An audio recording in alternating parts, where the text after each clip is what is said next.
the best equipment that we could afford to purchase and use, which I have to tell you the truth, is not very much. Please take that into consideration when viewing this tape and understand that we have done the best possible job that we can do under the circumstances to bring you a quality documentary. All footage is authentic and all aerial shots were taken over the test site. Introducing General of the Army Douglas MacArthur with portions of a speech delivered before the Corps of Cadets of the United States Military Academy at West Point on May 12, 1962. The General spoke without a prepared address, without even notes. You now face a new world, a world of change.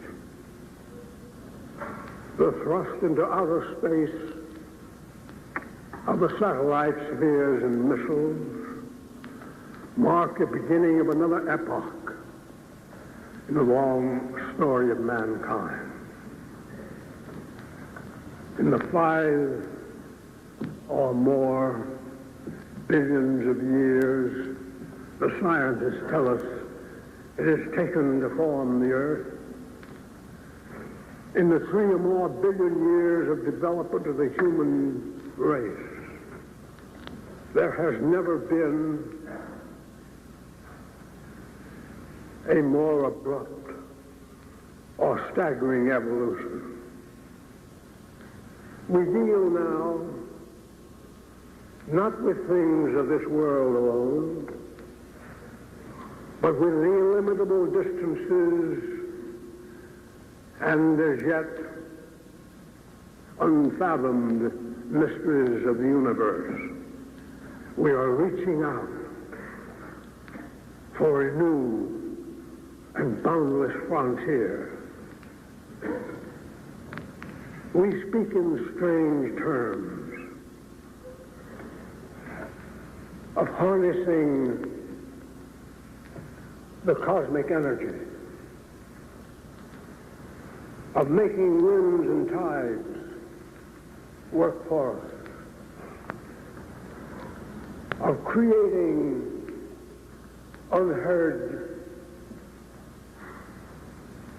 synthetic materials to supplement or even replace our old standard basics, to purify seawater for our drink, of mining ocean floors for new fields of wealth and food, of disease preventatives to expand life into the 100 of years, of controlling the weather for a more equitable distribution of heat and cold, of rain and shine, of spaceships to the moon, of the primary target in war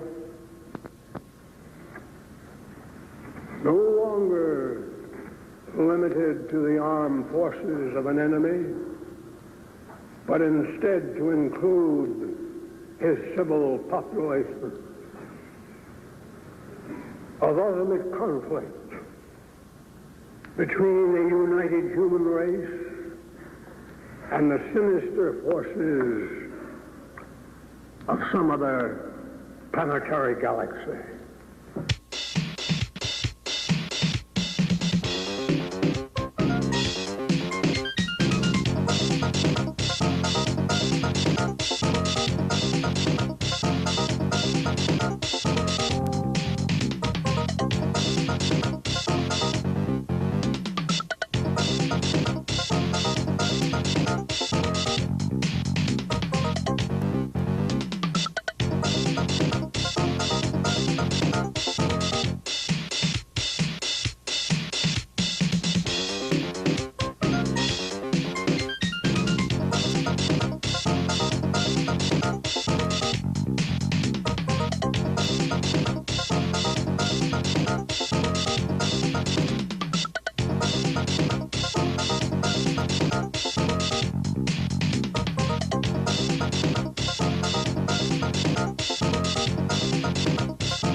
Hi everybody, my name is Keith Ranch, and tonight we're here in Las Vegas, Nevada at KVEG radio station, and we're here exploring the UFO phenomena that is exploding in Las Vegas.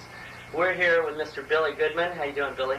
Fantastic, Keith. Welcome to Las Vegas. We are really excited, really excited tonight. We're going to go out to a place called Groom Lake, Right. where thousands of people have been calling in reportings of UFOs. Oh.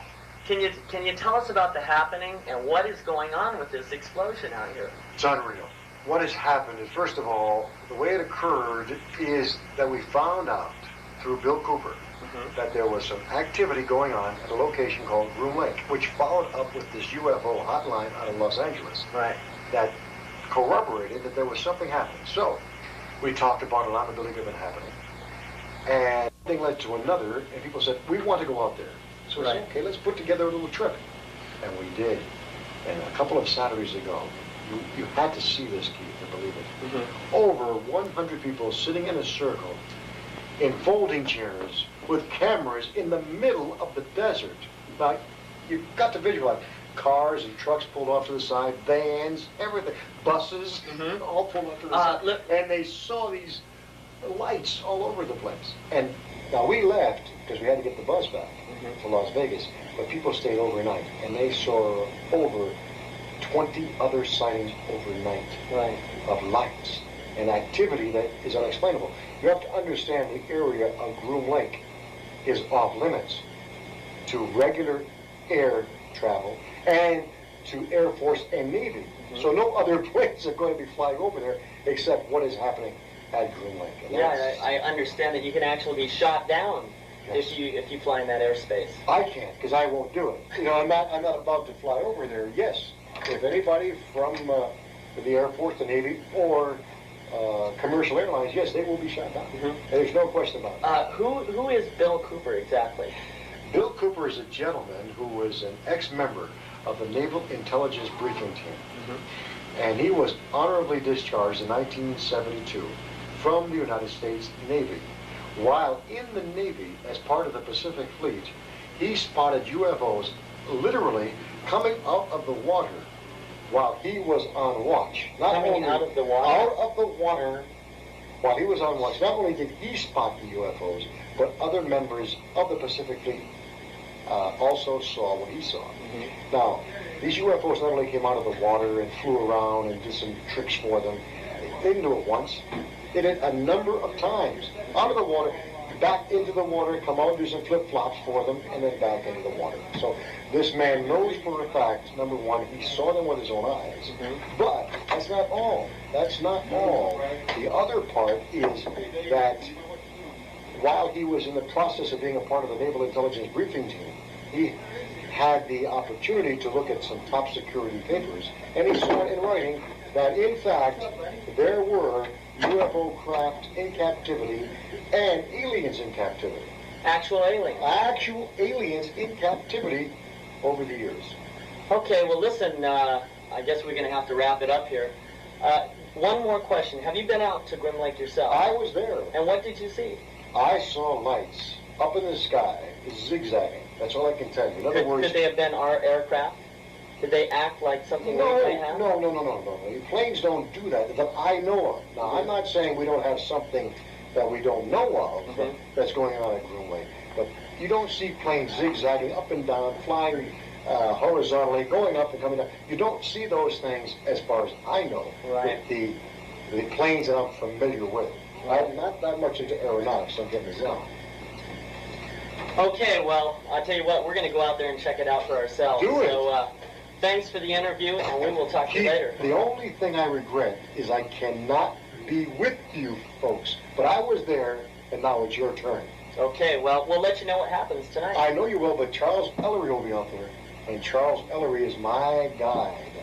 And he's the one who brought us out to 29.5-mile marker on Route 375. Well, you heard it, You're on folks. the air, Billy. Oh, He's on the air. Well, no, I'm not. But I guess we'll catch up with it. as far as UFO activity and unsolved mysteries, decided to go into it and to look into what happened at Roswell, New Mexico. I want to read you a little letter that's dated September 21. As a matter of fact, it just got to the radio station today. It took a while to get here. I don't know why. Perhaps she did not mail it. But listen to this. In the late 40s, early 50s, my father was a civilian employee at Wright Air Development Center, now called Wright-Patterson Air Force Base in Dayton, Ohio. He was an eyewitness to several pictures of the craft, as well as documents that were circulated among the key personnel in the government. What is being told now is something I have grown up with. My entire family has known of this since I can remember. But we, like the others, were sworn to silence. We were all too aware of the problems my dad would face if we said too much. Can you believe this, Dave? It goes on and on. Even though we knew that things from other planets did exist, she's not saying think, she knew things from other planets did exist, we tried to deny it to ourselves because even a few years ago, to mention such things in public would have bought us one-way tickets to the funny farm. That's only the beginning. There's more with this letter. I mean, there's so much more. This is nothing compared to the mail that I just received today of people telling us that finally the fact is that they have seen or they know of UFOs. Favor, zoom in on this little puppy. Look at it. Can you hear that noise in the background, folks? And camera 4, zoom in on this. This is, I guess it's a Tesla coil. Is that correct? Anybody nod your head? This is the Tesla coil. Now, you've heard me talk on the air about Nikola Tesla. Well, somebody, Ted Rice, brought this down tonight. Look at this. Isn't that something? That is fantastic. All I'm doing is touching it with the tip of my finger, and you hear that. I'm touching this. It looks like a crystal ball type thing, only it's not a crystal ball. And there's a lot of electronic stuff, and all it is plugged into the wall in restaurants. I think I'm seeing the very same thing. where you see them sort of flooring out, and you probably have seen these at the Elephant Bar and Shenanigans, but this is something else. And camera 4, zoom in on this puppy. Look at that. Oh, wow, I feel like I'm electrified. Are the rumors that presidents have been briefed on aliens and UFOs true? Has a president ever said anything about extraterrestrials or unidentified flying objects? Let's see. But I've often wondered, what if all of us in the world discovered that we were threatened by a power from outer space, from another planet? Wouldn't we all of a sudden find that we didn't have any differences between us? When I left Vietnam, I was sent to the USS Charles Berry 1035 for a short period with NIS Naval Investigative Service to conduct an investigation on board that vessel. 3 months later, I left, was transferred to the staff of the Commander-in-Chief of the United States Pacific Fleet, who at that time was Admiral Bernard Clary, and was specifically attached to his intelligence briefing team. I also stood watches. In the Navy, you have a primary job. Some people don't know this, so let me explain it. In the Navy, you have a primary job, which you do. You also have to stand additional duty, which is called watches in the Navy. My watch station was Petty Officer of the Watch in the Command Center, which meant I was the senior enlisted man in the Command Center, in charge of the Command Center and the information. I was also the designated speak-out operator, which meant top secret, crypto, communications that came in under a specialized, compartmentalized category. I was the only one on watch who was allowed to handle that information and direct it to the specific place where it was to go. Now, normally these things are handled by radio men and communications technicians in a communications center. But in a command center where they have to have information instantly, everything that goes to the communications center also comes to the command center, so that there is not a delay in important information, urgent information getting to the right people who have to make command decisions.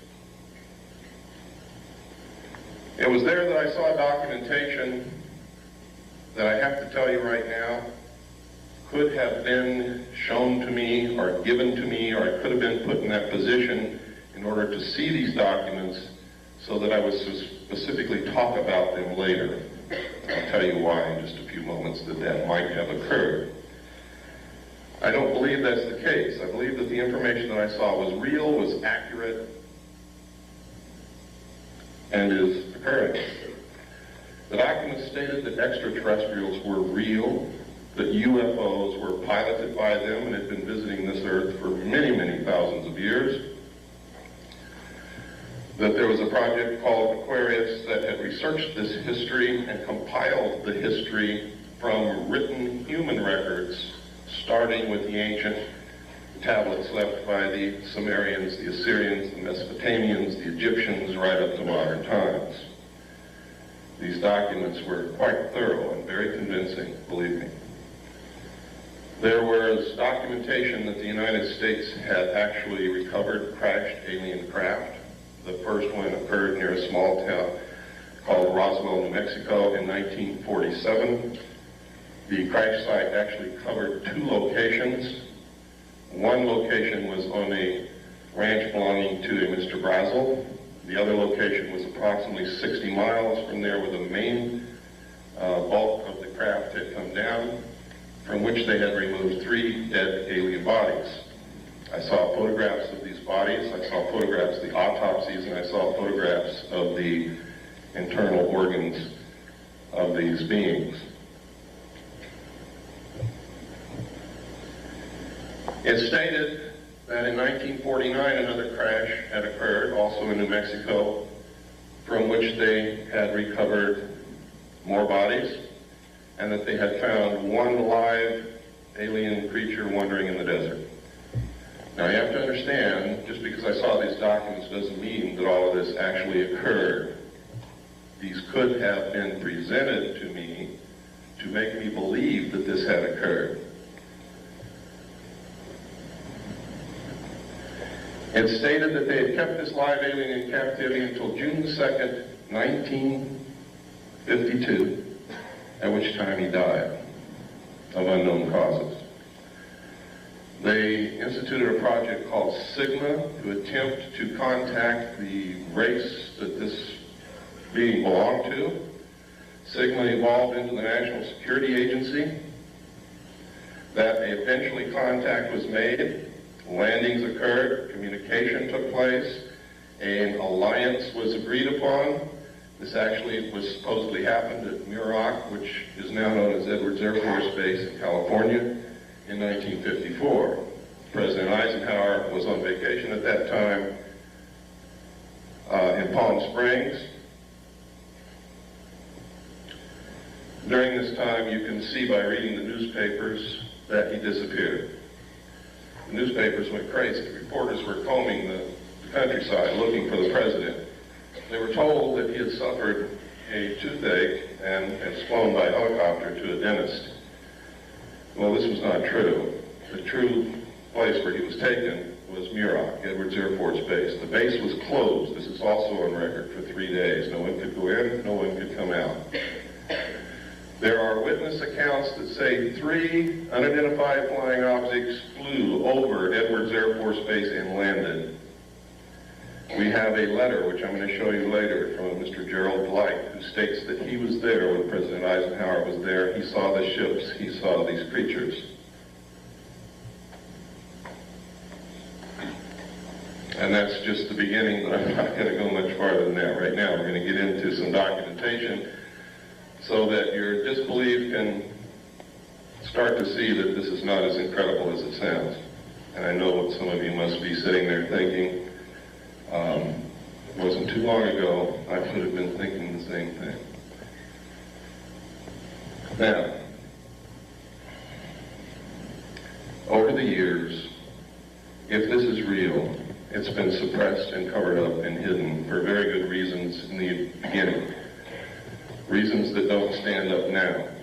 Reasons that have resulted in criminal activity, in erosion of the Constitution, in all kinds of things.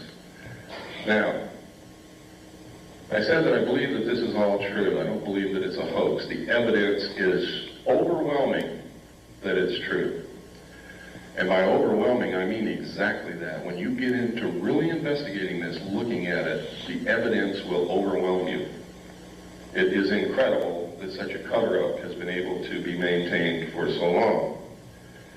On the other hand, I have found references as far back as the beginning of this century by a secret group of very powerful people to create an artificial alien threat from some other planet to help unite all humanity into a one-world government with them at the head. I have found a speech given by John Dewey in 1917 to Viscount Ishii and the Japanese delegation in New York City, where the first thing that he says in his speech is, "Someone once told me that the best way to unite all humanity and do away with war is if we were attacked from some other planet by alien beings from outer space." I have found reference in a report called the Report from Iron Mountain to the ultimate method of permanent peace on this earth and uniting humanity, doing away with nation states which cause wars, and substituting for war a tremendously wasteful space program that would unite humanity against an alien threat of an intelligent race from another planet. Now, I didn't know all this when I saw these.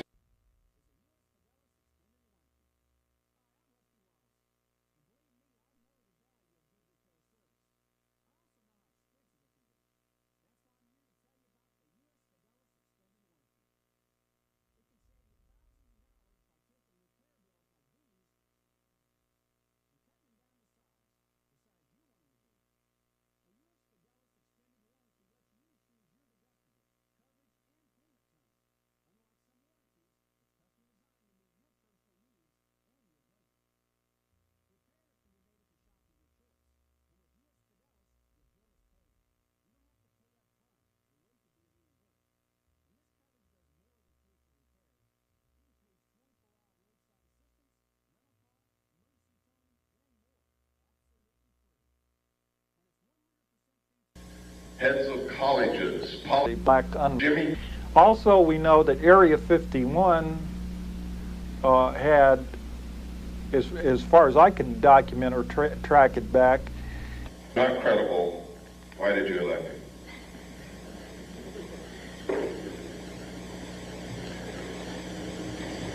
If we can send... Put in my mind aside, whatever Tom was trying to tell me would stay a question in my mind for months to come.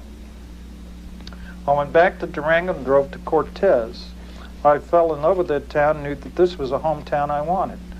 That fall, I slipped into the area and retrieved the box with the camera and other things. Tom asked me to have faith in him and that no matter what I may hear about him, I should always remember that he is the same man I've known for years. That evening, after dinner, he made several long-distance phone calls. Other people have seen it fly. I have a photograph of it in my book. I also have a drawing given to me by one of the people who have been there and touched it and seen it. The drawing matches the craft in flight exactly. I'm also going to show you a videotape of another craft, what they call a cigar-shaped craft, above the test site here in just a few moments. So, when you hear people talking about secret weapons, when you see the stealth fighter unveiled, what they have behind it in the wings, that you too can also go see, by the way, in Nevada, if you have the money and the time to go out there and stand in the desert all night. If you look toward Groom Lake between sunset and sunrise on any given night, you can watch them test fly these craft. But you have to be prepared to stay there 2 or 3 nights because they don't always fly every single night. This is the Tonopah area of Nevada. Tonopah Test Range is out in this area. Next. Down here you see Nellis Air Force Base. See again up here, Tonopah Test Range. Down in here is Mercury. Over here is Groom Lake. Next slide. This is the Tonopah Test Range with some revelations on it. Stealth fighter flight path, turn off to TTR, rocket on stand, radar road, large radar facilities, unmarked runway used by stealth fighters is here. We could go on and on, but we don't have the time. Next. This area is also the test range. Nellis Air. Over here it says Force Base. Gold Flat, you see over here is Tonopah. Right up here it says Saucer Mesa. See that? Saucer Mesa. I don't know if that means anything, but I think that's a hell of a coincidence in an area where they're testing flying saucers, that you've got a name on a map called Saucer Mesa. Next. This is a letter from a man who worked in, and this is in my book, so I'm just going to brush over it lightly, that worked in Area 51 and saw the saucer fly. Next. That's just a lens cap for my camera. We cover up names to protect the identity of people so that they don't get hurt. But in here, he talks about seeing crates labeled Project Redlight. Project Redlight is the name of the project that I saw that flew crashed alien discs and the technology that we had for flying saucers. He also talks about the fact that when a certain siren would go off, they were supposed to run into a building and they couldn't look out the windows. Or if they were caught outside, they all wore a little pouch on their belt that contained a black hood. They were to take the black hood out of the pouch, put it over their head, and lie down on their stomach on the ground and not move. Next. And he goes through, he talks about, he says he saw the pilots. They were human, and they were just slightly larger than he was. Next. This is a saucer developed and flown by the French. It is real. It flies. It's not a joke. Next. It's another view of the same saucer. You can see the hatch down here. This is significant. That is a watertight, airtight hatch. What kind of technology is that? Boy, you got me. It says here, it says 3 135 horsepower engines would supply the power. It doesn't say that it did, and it doesn't say what kind of engines. Next.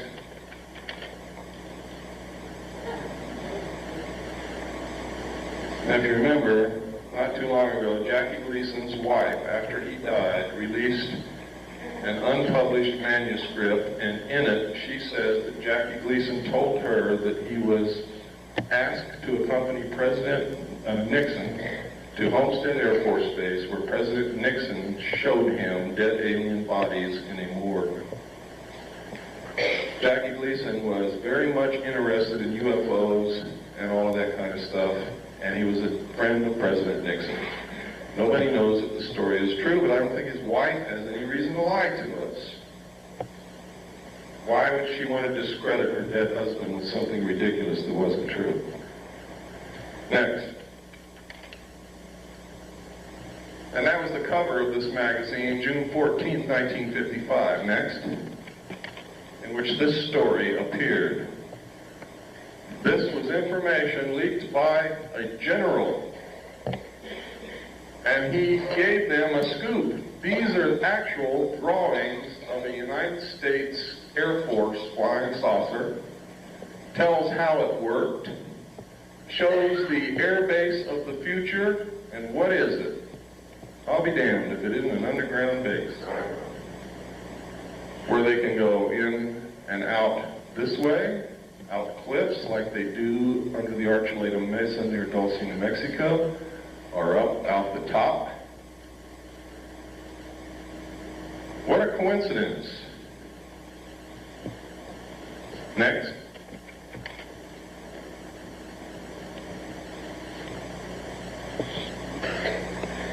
Here we are again at the Nevada test range. Next slide. Now,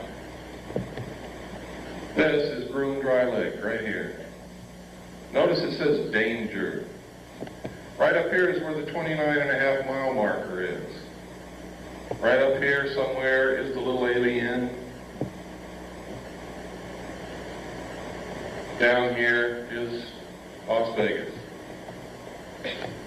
This highway goes up out of Las Vegas through Alamo to Ash Springs, then you take this highway down here to the 29.5 mile marker, and you look directly at Groom Lake on any given night from dusk till dawn, and you will see them fly. You can take photographs of them. You can videotape them.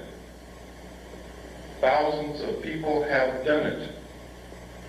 They have called into radio shows and said what they saw. When Billy Goodman was on KVEG in Las Vegas, every night, dozens of people would call in and report what they saw out there.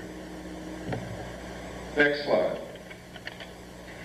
That's Groom Lake again, showing the tunnels that go to Los Alamos and up to Tonopah. Next. These are the facilities at Groom Lake. The United States Air Force and the government say that there's nothing there. It is a barren desert wasteland with a dry lake bed. There is nothing there. This is where they developed the U-2. Next. It's another view of the same thing. Next. Here's another view. Same. Another view. Another view. Another view. I guess by now you all know there's something there. The runway is over 30,000 feet long. That's 6 miles. It's really closer to 7 miles from the people that I've talked to. This is a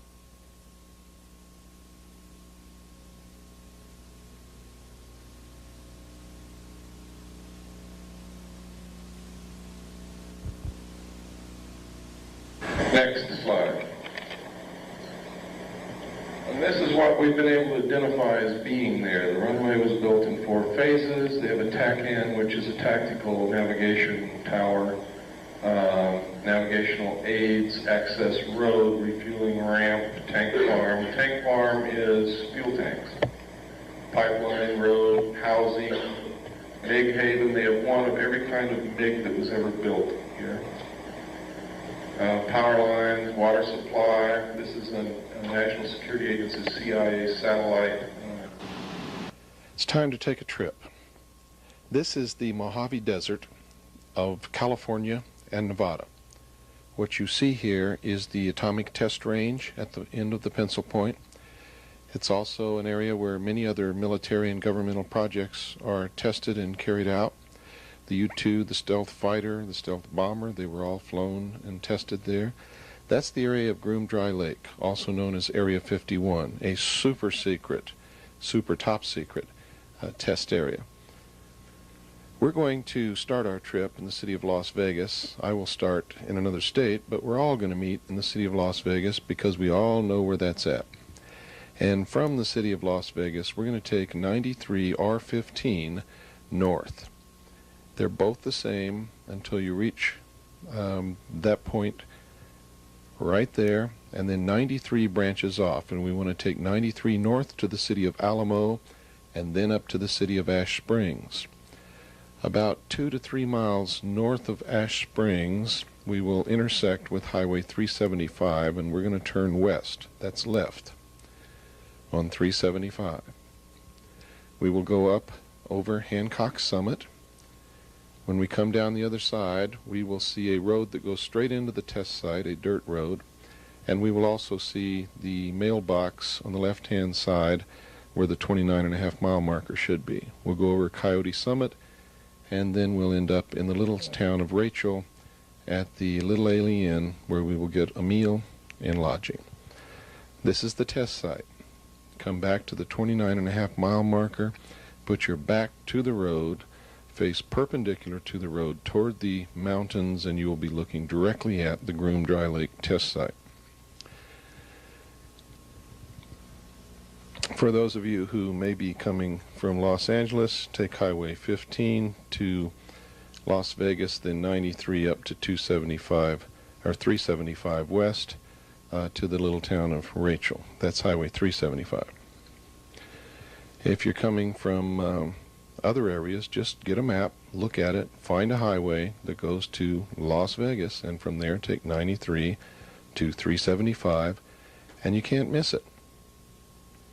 If you're coming from Seattle or Salt Lake City, go south from 70, or from Salt Lake City you can take 15 south and then cut over on 56 to 93 to 375.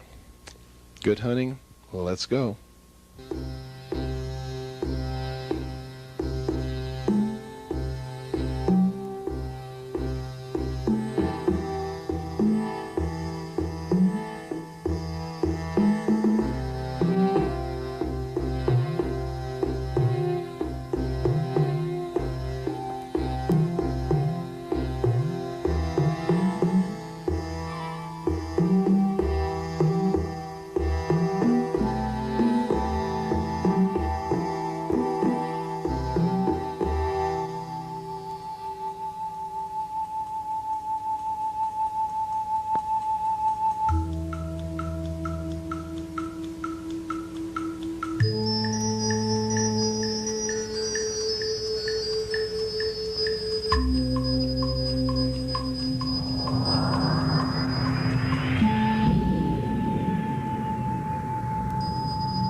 carrying loads of body parts and semen.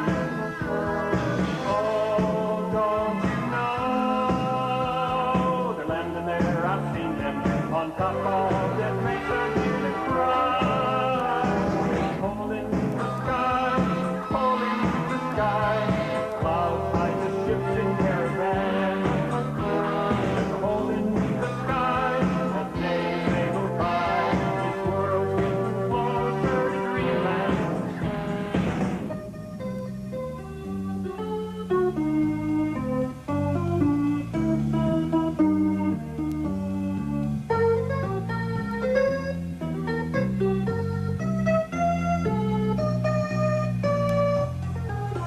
I hear way down deep they're working harder, making lots of clones, that's just for starters. Come on, you guys in D.C., look around and you can still see before this country spent more cover-up lives. As clouds pass by, I'm sure daydreaming. I have to try and go in there to free them. Oh, don't you know, together we can save them before the EVs strike at you and I. Holding the sky, holding the sky. Clouds hide the ships in caravans. Holding the sky as days they go by. This world's getting closer to Dreamland. There's holes in the sky. There's holes underground. Wake up, people. Look around.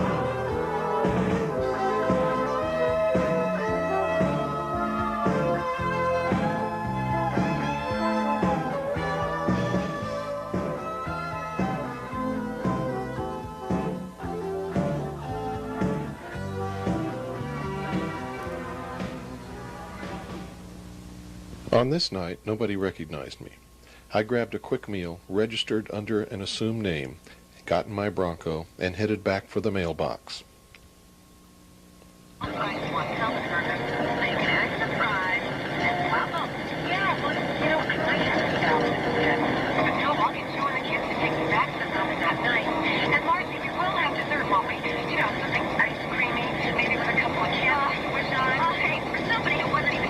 Well, here it is.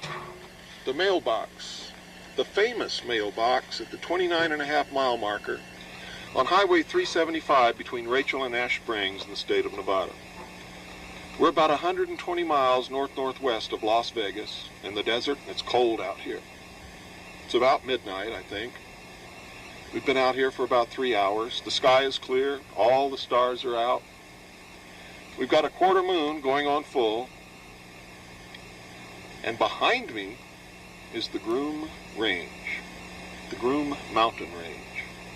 And on the other side of that mountain range is a super secret testing area called Area 51. It's also known as Groom Dry Lake. And if you're lucky enough to have a map that has it on it, that's how you're going to find it. Look for Groom Dry Lake. Many maps don't show this area.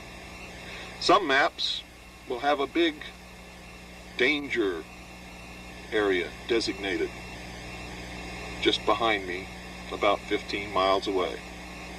We're here to see what we can get on tape, so stick around.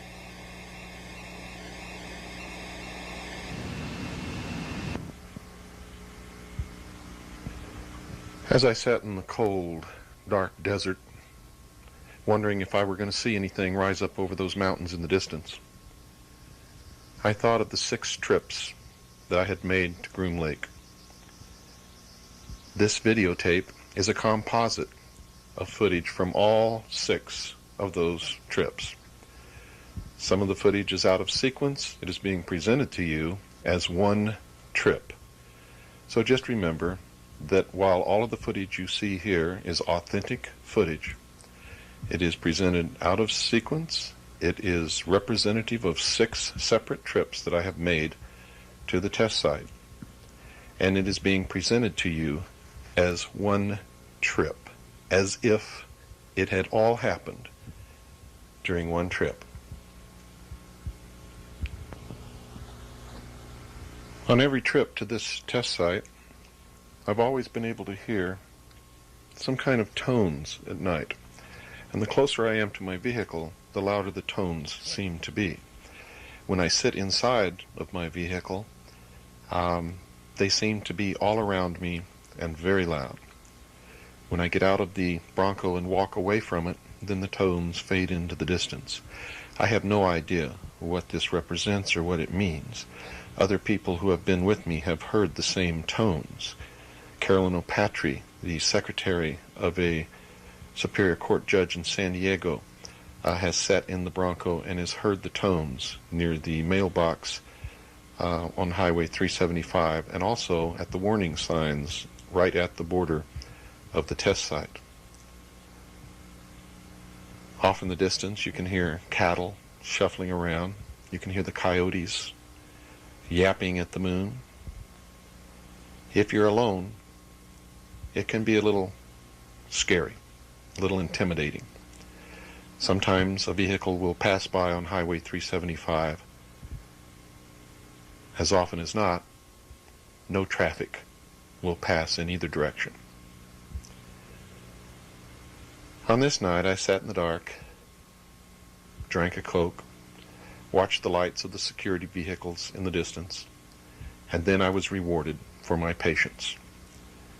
A craft came up over the Groom Mountains, hovered, dropped back down, moved back up into the sky and hovered again, and then flew directly across the Tikaboo Valley, right over my head, displaying the characteristics of what is called a boomerang-shaped UFO. Then later in the morning, around 4 a.m., we believe that we saw it come straight down from the zenith back into the test site. Watch now as I play these scenes for you, over and over again, so that you can experience what I saw in the desert.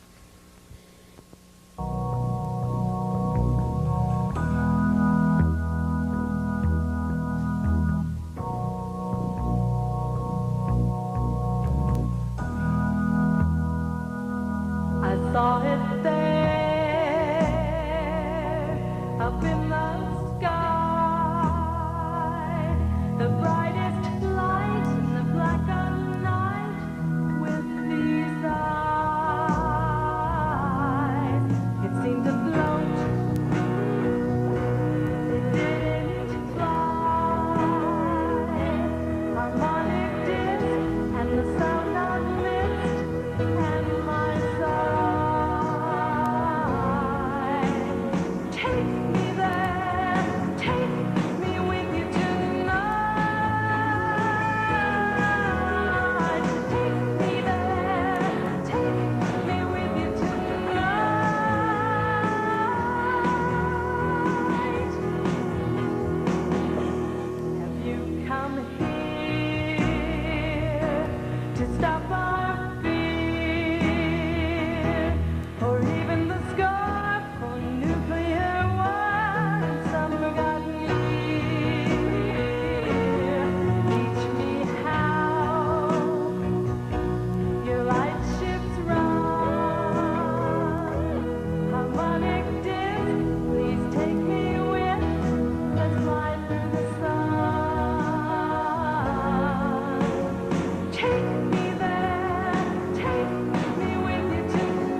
I hope you noticed that the object as it flew directly over our heads appeared to be boomerang shaped, or at least the front of it was in the configuration of a stealth bomber, and conformed to the reports made all over the world of UFOs, silent, unidentified flying objects that could hover as this one did, could fly at great speed as this one did, and demonstrated the shape of a boomerang.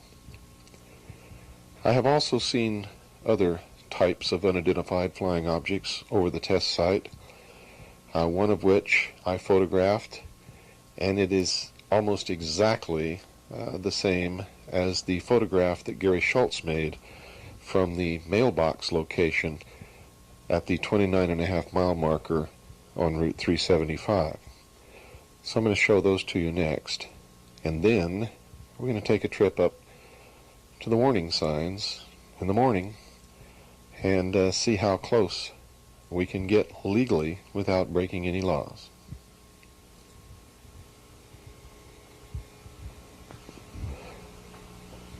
This is a black and white photograph of one of the craft flying above the test site that I took using the push process development of film. And I want you to notice that when I show you the photograph that I published in my book, which was contributed by Gary Schultz and taken from the mailbox location at the test site by Mr. Schultz, that these two craft are identical. And then I'm going to show you a drawing that was also published in the appendix of my book, given to me by someone who claimed to have first-hand knowledge of what these craft are, and who claims to have actually seen one at Norton Air Force Base. So compare the three, and you'll see that definitely they conform. They are the same craft, in my opinion. However, you can make your own judgment. This is the photograph that was taken by Gary Schultz, which he so kindly allowed me to publish in the appendix of my book, Behold a Pale Horse. You can notice the similarity. They are almost exactly identical. He took his on a color film. I don't know exactly what type of film he used, but they are the same craft. Now watch as I show you the drawing furnished by a source whom I cannot name, and I hope you will understand that.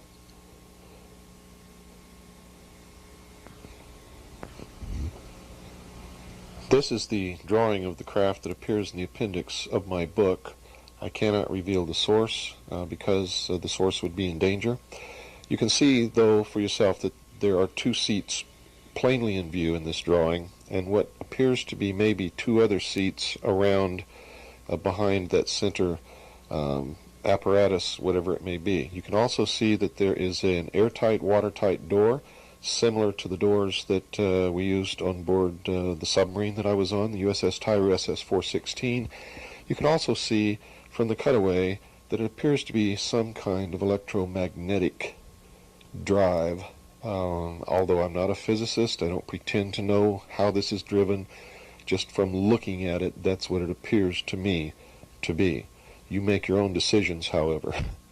Now let's take a trip up the road from the mailbox to the Steve Medlin Ranch and down to see how far we can go legally to the test site.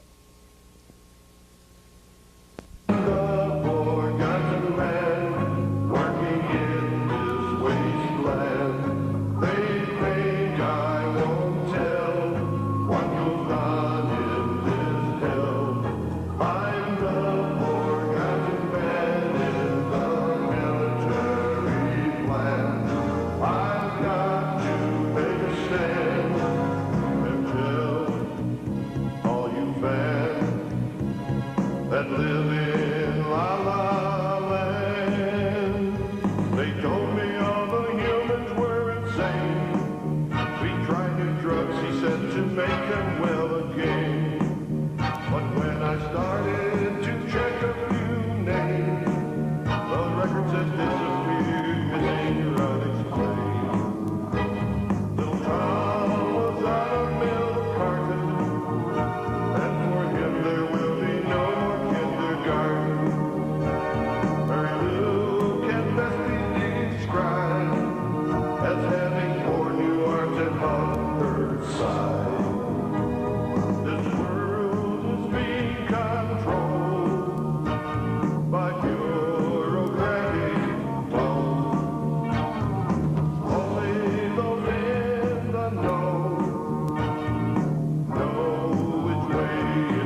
that live in La La Land, and tell all you fans that live in La La Land.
A friend of mine told me about a mountain which the Air Force failed to grab in their famous land theft that's still on the public land, in public domain. He said that he had been to the top of this mountain and had looked right down into the test site itself.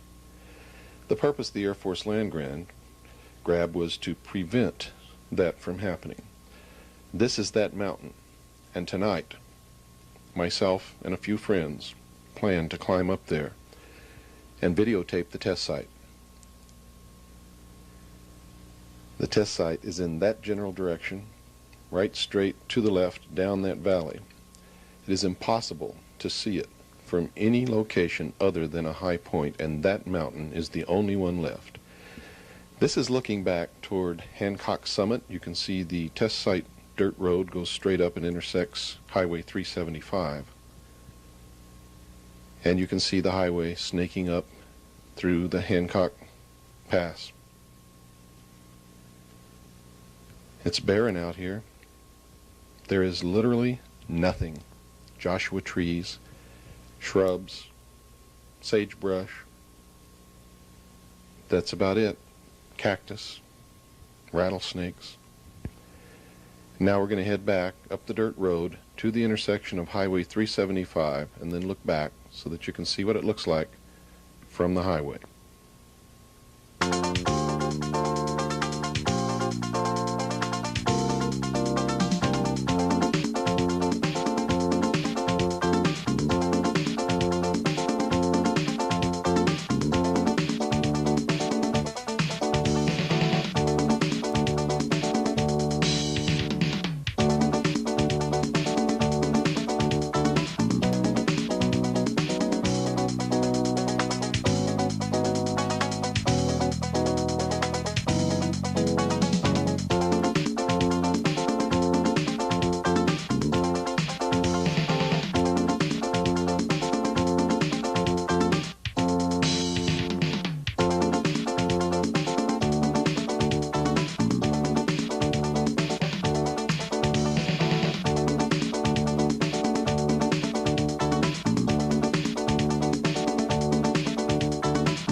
Well, that's where we just came from. You're looking back down the road right into the test site, and to the right you can see one of the frequent gigantic dust devils that show up in this area from time to time. They're fascinating to watch. They're actually a small model of a tornado caused by heat rising. This is on telephoto looking all the way down the road where we came from. And now it's time to go get some breakfast. I'm hungry.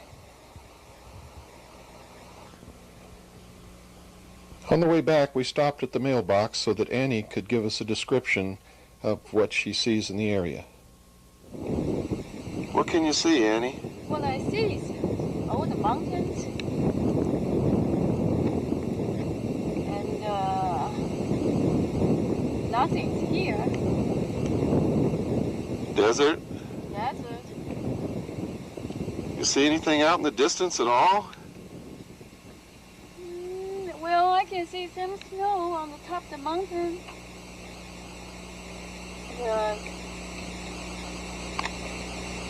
That's about it. Did you see anything earlier? Yeah, I have seen 3 airplanes pass by. Were they flying high? Yeah, pretty high. Were any of them real low? One's really low. Was it a big plane? Yeah, it's a big one. And the others, I think, kind of high.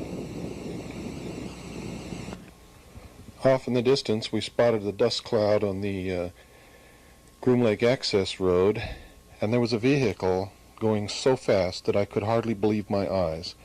We have no idea who it was or why they were going so fast, but as you can see, this person had to be going close to, oh God, I don't know, looks to me like he's going pretty close to 100 miles an hour down a dirt road that's very bumpy and very unstable, even for a four-wheel drive vehicle like the Bronco. Well, we're still on the way back to get some breakfast, but I wanted to stop here and show you one of the many little four-wheel drive trails that I've explored on my 6 trips into this area. But I want to advise you not to do it. Don't go off on these little trails and these little roads, simply because the security people can be very intimidating, very threatening. They do flash weapons around.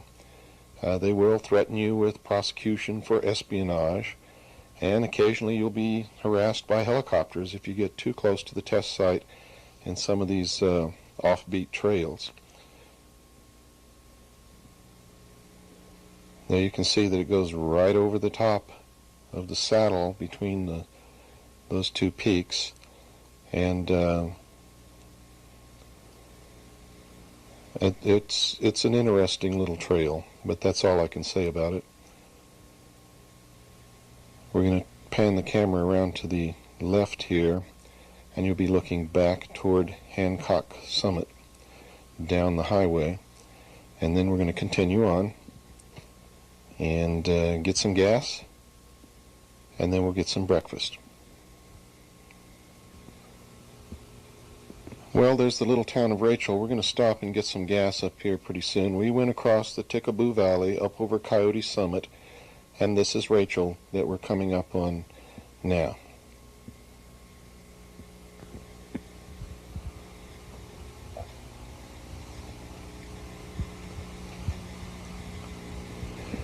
Make sure that you stop and get gas when you're at Rachel, and try to keep your gas tank full all the time because it's quite a ways to any gas station. It's 110 miles to Tonopah, and it's about 50 or 60 miles back to Alamo, maybe farther than that.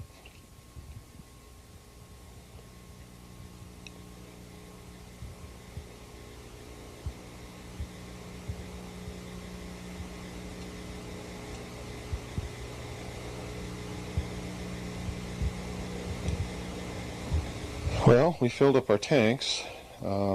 This Bronco's got a big V8 engine, the biggest they had when it was built, so we took 20 gallons. And I got to tell you, no matter how much it takes, it's always best to have a good full tank out here. And a big jug of ice water. Make sure you bring plenty of water out in this desert, and make sure you've got a vehicle that you don't have to worry about. Good tires, and everything works. If you've got a car that you have to worry about, don't drive out here. Please don't drive out here, because you're going to get broken down and stuck, and all kinds of things might happen. Well, here we are. Time to get some breakfast. It's a good thing they serve breakfast all day, because it's late morning. In fact, I believe it's almost noon. There's the sign that you'll see.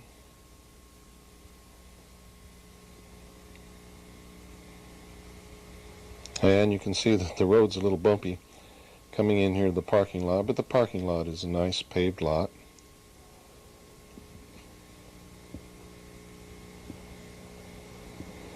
Oh man, I can just about smell the food cooking.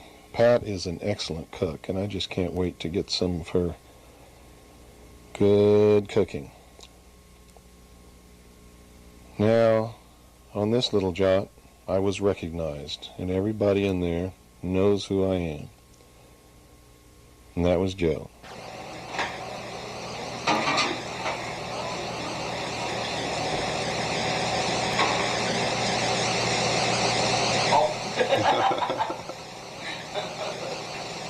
Let that char alone. He gets called in the middle thing. This is Pat's kitchen, and Pat's cooking breakfast for Annie and I. You got it. Good morning. Good morning, Pat.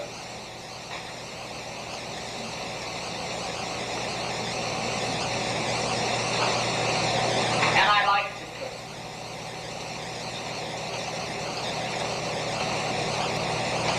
Oh boy, does that look good. Probably more at home out here than any place else.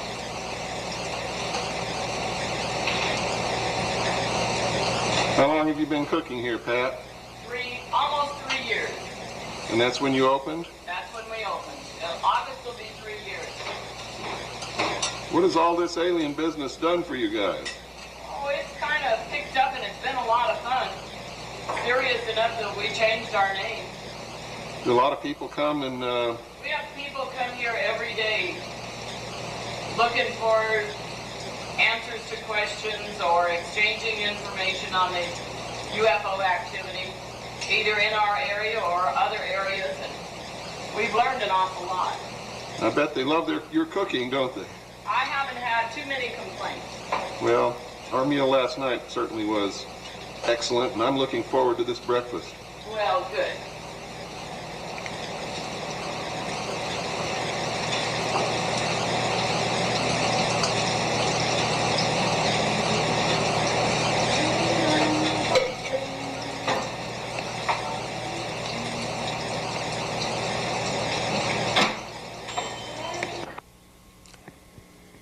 While waiting for breakfast, I thought I'd pan around and just show you some of the things that are on the walls.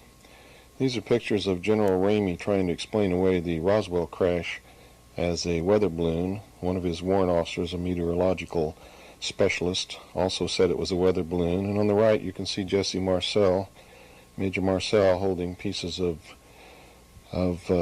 what was purported to be a weather balloon.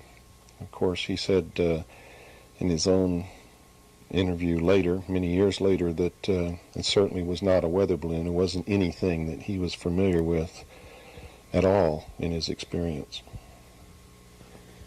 These are just some of the photographs of UFOs that Pat and Joe have collected from visitors and from their own efforts.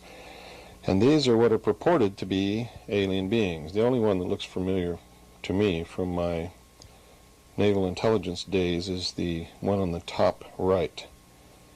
The others are reported by abductees and people who claim to have contact all the time.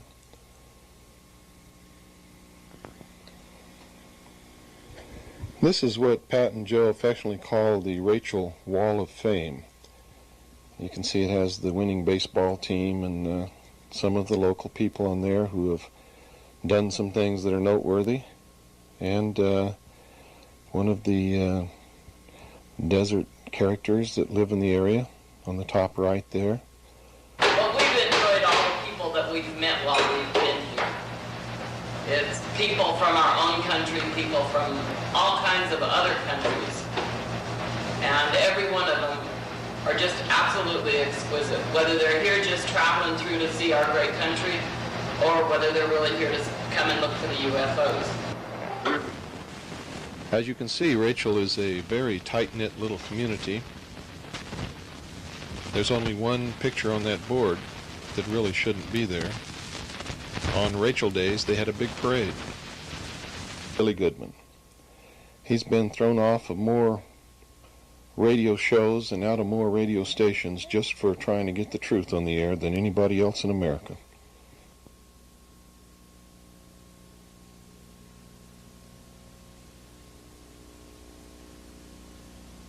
Well, we came here 3 years ago. The place was a mess. We just tore it down, cutted it out, redid the inside. And after that, we heard that we were being talked about on radio and various shows. So we decided we would call the place Little Alien, because they were talking about UFOs and people from outer space and such. So we decided that we would go along with the theme, you know. What was the name of your establishment before? The Rachel Bar and Grill. Rachel's Bar and Grill. And this is the town of Rachel. This is Rachel. On 375. About how far is this from Ash Springs, Joe? Ash Springs is about 45 miles. And it's due east, isn't it? Well, pretty much. It's mostly east and south a little. What's the best time for people to come up here and look around and have a good time and eat some good food? Well, just any time. There's no, there isn't any set pattern. Just, we have good food all the time. Drinks are always cold. I know Andy and I came up here intentionally on a Sunday so that we might not find too many people here. When can people come up and there might be a few more people sitting around? Well, that's any given day. Just we never know. It's unpredictable. Just any time. I've heard Wednesday's a good time. Is that true? That's been well, there's been people reporting Wednesday morning, with Thursday morning, Wednesday night. Was, quite active over there. But then you never know. You know, it can happen any time. Yeah. Well, I guess you've met a lot of interesting people and made a lot of new friends. Oh, you bet. Probably learned a lot of new things. You know, I can't put it all in one. I can't put it all in writing out there. You know, it's just amazing. Well, that's great. All the information that's available it's really mind-boggling. So many people are interested in this UFO thing.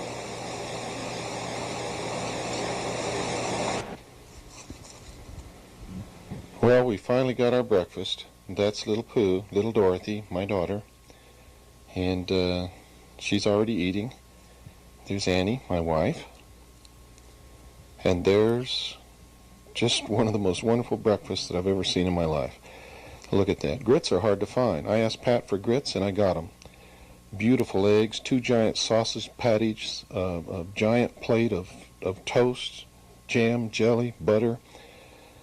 Good company, good food.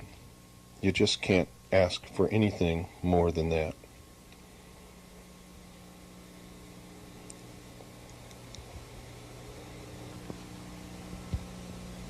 While I was eating, I looked around, and what did I see? This little fellow, tacked up on a door, eating strawberry ice cream. We took Joe's advice and came back on a Wednesday night. As I walked in the door, the room was full of people. I recognized Anthony J. Hilder from Radio Free America, whom I'd done many talk radio spots with. Norio Hayakawa, Gary Schultz was there. Charles Wren of Millennium Productions. A Japanese film crew from Tokyo, Japan, and many other television crews were present. In fact, the TV cameras almost outnumbered the people. Later, George Knapp from KLAS and a camera crew would show up from Las Vegas, Channel 8, along with John Lear and Bob Lazar. We moved around the room and talked to many people that we haven't seen in quite a while. Some of them we met in my lecture trips around this country. Charles Wren of Millennium Productions was later that night to make his mark on history as the first civilian ever to get real live footage, video footage, of the installations in Groom Dry Lake, also known as Area 51. Charles was a part of an expedition put together by Gary Schultz and myself to trek up the mountain that I showed you earlier in this videotape and attempt to do exactly what Charles did. Half of the expedition, led by me, stopped at an intermediate level. Gary Schultz managed to reach not the highest peak, but the second to the highest peak, where Charles Wren was able to gather his historic footage. You'll see the results of that expedition later in this videotape. Right now, let's watch and listen as Anthony J. Hilder introduces the first speaker at this historic first UFO convention ever conducted near the test site at the Little Alien in Rachel, Nevada. Gathered here tonight not to discuss so much whether or not there is saucer activity in Groom Lake and Papoose Lake. Thanks to individuals like Bill Cooper, Gary Schultz, Norio Hayakawa, Bob Lazar and company, that's a matter of fact. It's a given. That's not the purpose of our gathering here tonight. We know that the Council on Foreign Relations, the Trilateral Commission, the Skull and Bones. Anthony went into great detail about the secret societies and groups that really control this country and who may be in secret possession of this technology which we call UFOs. Then he got into some of the most serious aspects of this phenomenon. Medical experiments are being performed on human beings. I don't know how many of you think about this. But if we do nothing, if we say nothing, if we don't speak up now, we may have a world that is controlled by individuals of this New World Order who are in league with the devil. Literally. I think the New World Order is the New World Odor. It's time that we incite a revelation to avoid a revolution in this country. I'm proud of each and every one of you that's come here tonight, and I hope that you learn a great deal from our first speaker, and I'd like you to give him a round of applause, Norio Hayakawa. Norio?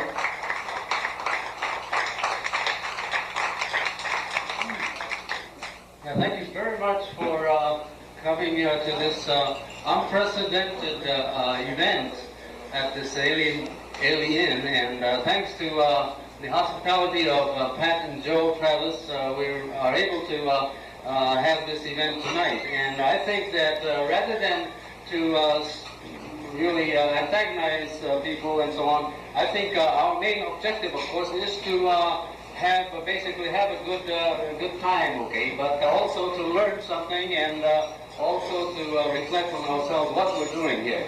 And it's my understanding that if there are workers here, of course we welcome them, and what we of course need, of course, is further input, and we trust that we're very would like to be, of course, very discreet about this entire thing, and it's for the benefit of the community. And also tonight, I understand that there are some groups, basically, that the Rural Association members are here, the Rama, and also confident, and I understand, by the way, that within 12 to 18 months from now, some sort of an announcement or some sort of a Freedom of Information Act release will be made, both from the Area 51 area and also Wright-Patterson Air Force Base. It's my understanding they are going to allow release from the Freedom of Information Act from Wright-Patterson Air Force Base, possibly within the next 18 months, 12 to 18 months. And we are told that we cannot park our cars on a county dirt road. We have to park. So please remember this. And later on, after this 2-hour presentation, response. And the entire world by now knows the most popular spot in Area 51 from which to observe these unconventional aircraft is the famous mailbox area. Now, the mailbox area is a very, very nice area. This is the most common place. Gary Schultz and may I just, yeah, okay. Let me do a little further introduction of Gary Schultz. I met Gary about 20 years ago, and he worked with me in a psychological warfare center in Century City. He's a phenomenal guy. He's a fanatic. He's like a mongoose after the cobra. He will not let go.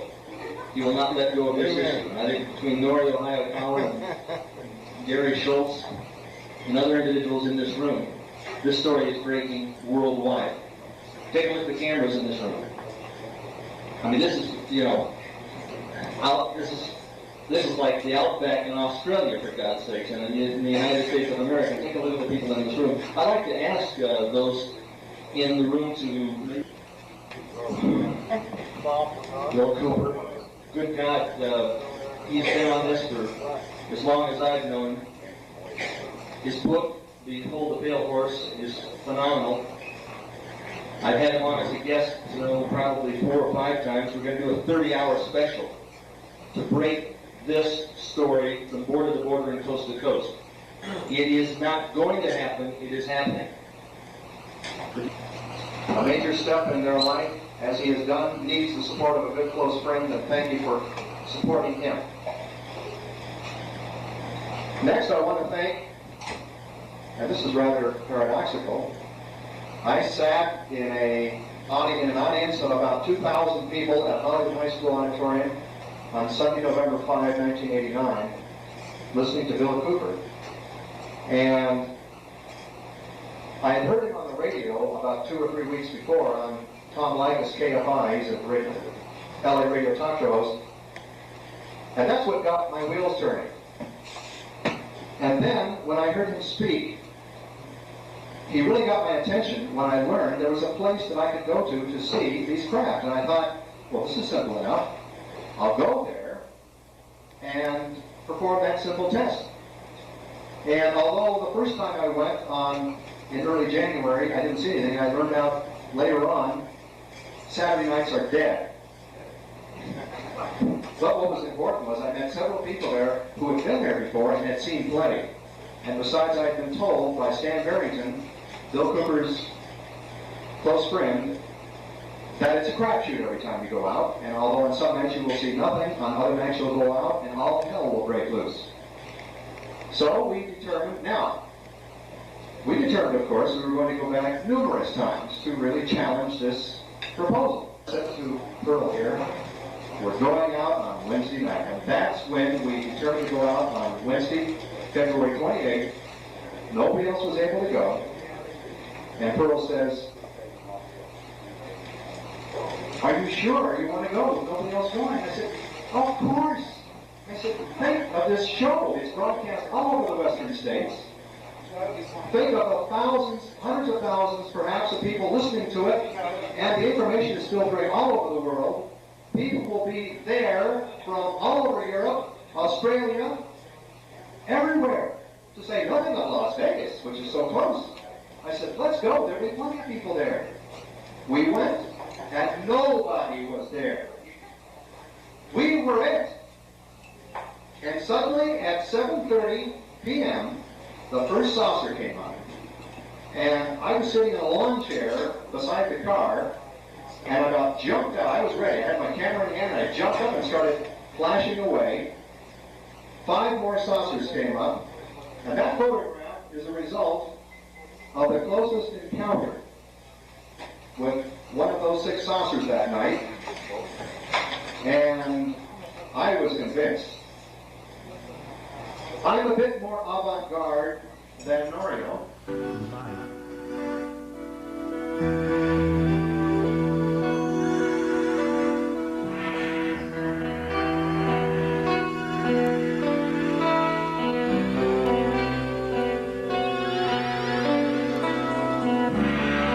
All life is spiritual.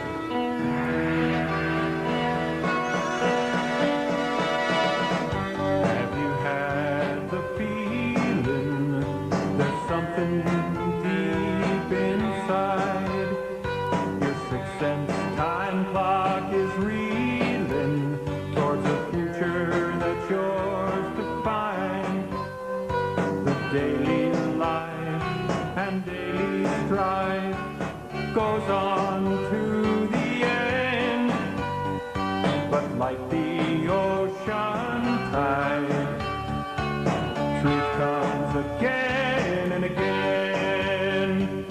Take back the power you gave, take back authority, insert the world you made beyond eternity. Life and love and liberty walk hand in hand with those who will see. Limitations are not for the bold. Chains are chains, whether iron or gold. Have you had the feeling there's someone looking inside? It's there then gone, maybe fleeting, even hours of missing time. What they used to subdue you was a sound and a flash of light. They imitate the great sound of you. You will banish the night. Take back the power you gave. Take back authority. Insert the world you made beyond eternity. Life and love and liberty walk hand in hand with those who will see. Limitations are not for the bold. Chains are chains, whether iron or gold. There's a false wind blowing through this land, and every one of you must wake up knowing every woman and man your government has been dealing you a lying, a cheating hand. All I have is belief.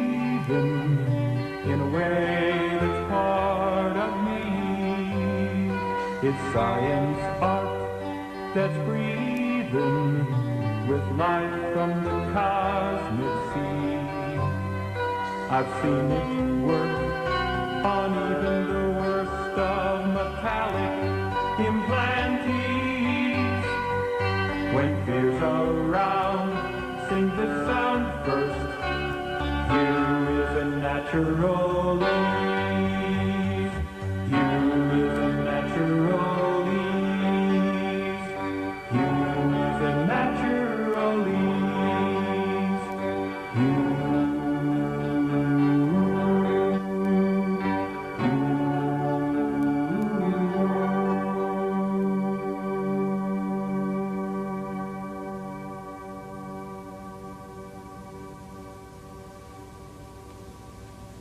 What a night. When the conference finally ended, it was about 2 o'clock in the morning, Thursday morning, and those of us who were participating in the expedition scrambled for our vehicles. Approximately 8 other cars followed us out to the base of the mountain. I took the lead in the Bronco, followed by the four-wheel drive Jeep. 8 other vehicles followed along behind the Jeep, full of well-wishers and onlookers, some of whom camped at the base of the mountain all night, but did not climb up with us.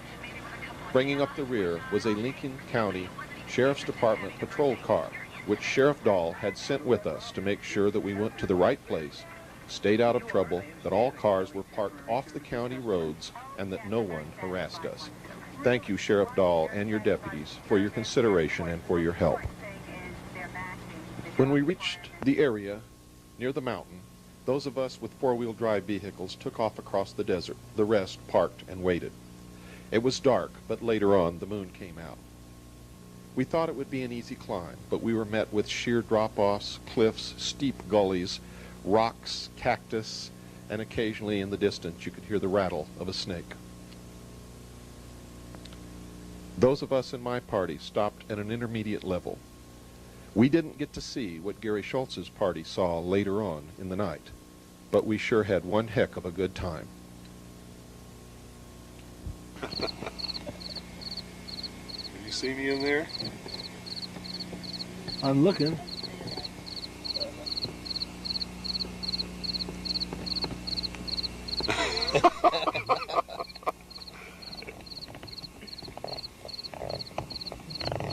Oh,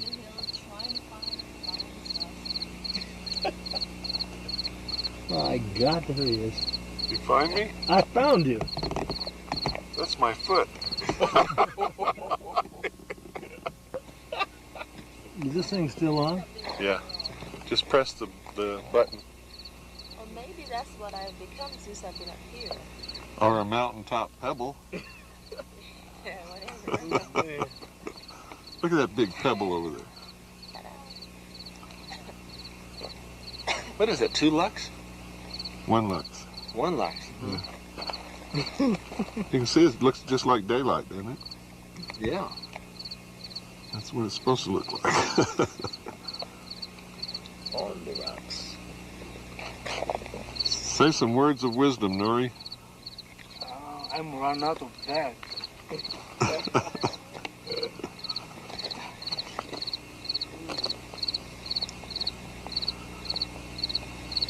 Well, I just say I am disappointed.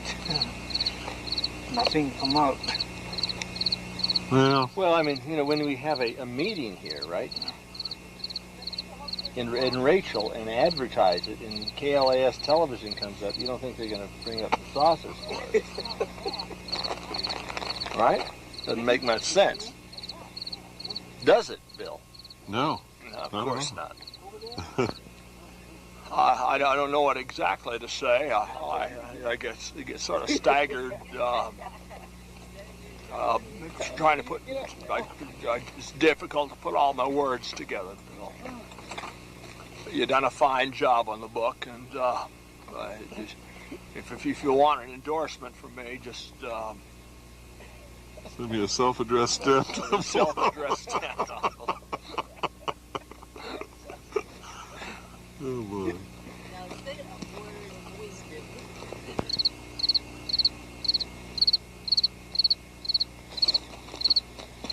where all the cars are parked, except for ours. We lost ours.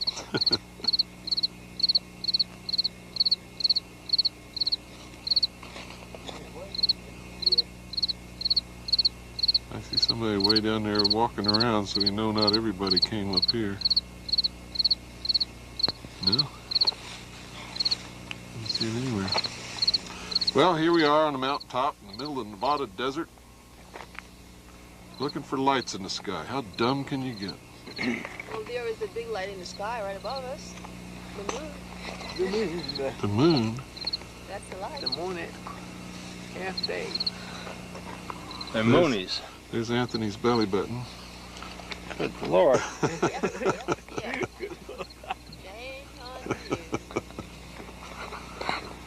And there's where the real crazies went, over there.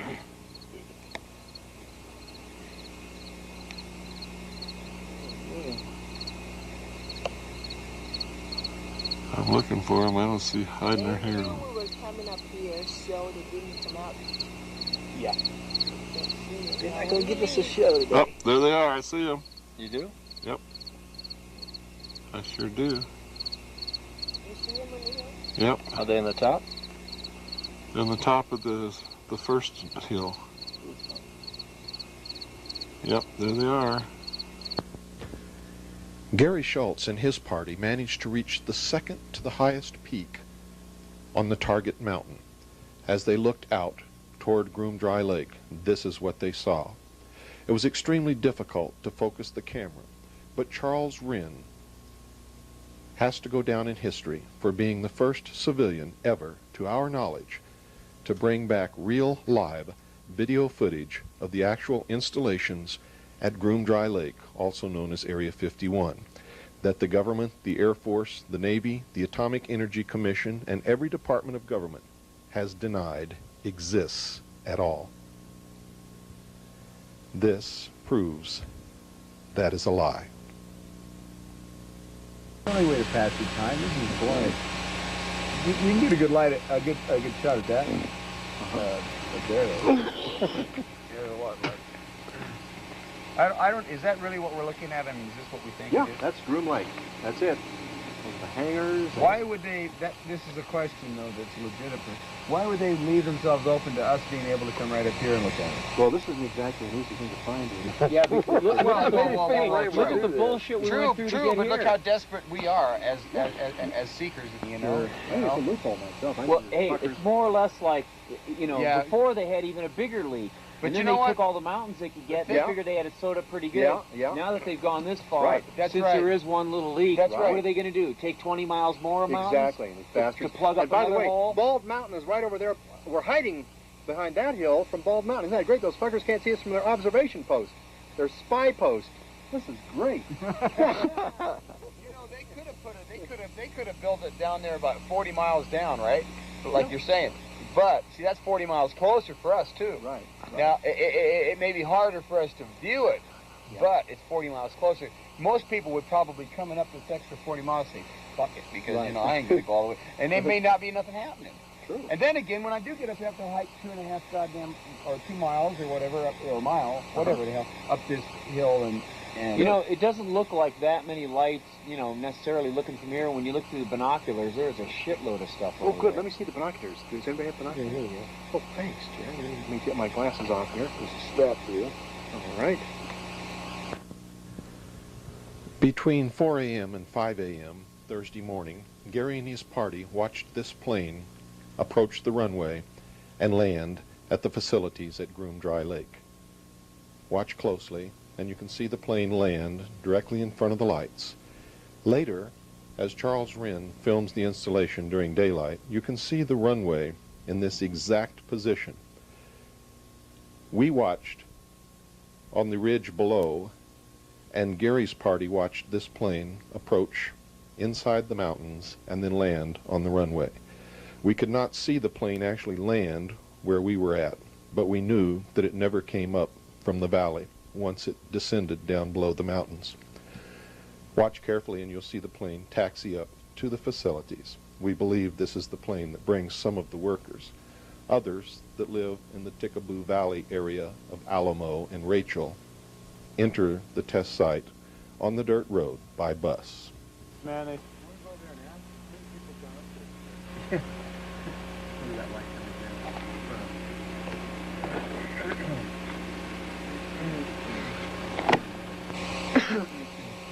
you ever heard anything about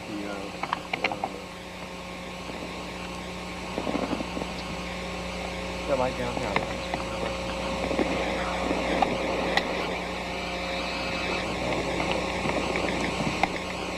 Well, go up the road. Well, that's pretty close to the road, though. For campers. Yeah, but none of those guys use it. It looks like they got their back, their reverse, phase in reverse with the light. Huh.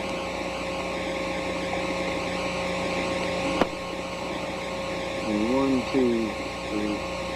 There's the camper and the van. See those things? Yeah, the camper and the van are parked almost. What the van right car behind them. Probably one of the guys on the fucking. How many people came up there anyway? Maybe it's that black dude that was in that little. There was like, let me see, there was 6 people. Okay, well.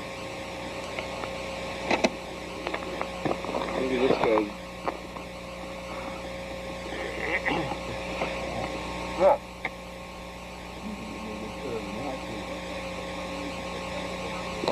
Oh, good. Yeah, all you have to do is jump off. Where's that? Oh, he's over there. It doesn't look like it's that big. It's a territory until you see a human walking around.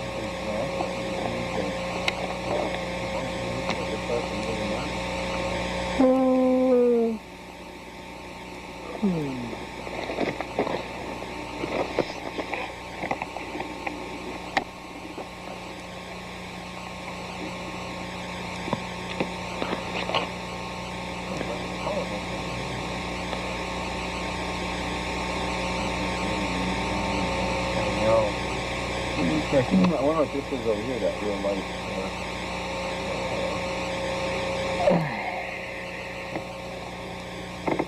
I was going to mention weird little people come out. It's been confirmed by, well, not confirmed, but it's mentioned by others, you know. Kids. Oh, shoot. No saucers, though, huh? Dang. Well, they could have come up earlier. Next time we'll have to come up here in the late afternoon. Yeah. Let's come up here when it's about 110. Yeah, right. Well, not cool, isn't it? Gary, do you know? I don't know. That's a good question. Probably underground springs or something. I think I see the guard shack, and You see it, Jerry? I think I do. Is that what I'm looking Yeah, at? you should be able to see it from here. But that's another. That's not the guard shack you and I approached, Gary.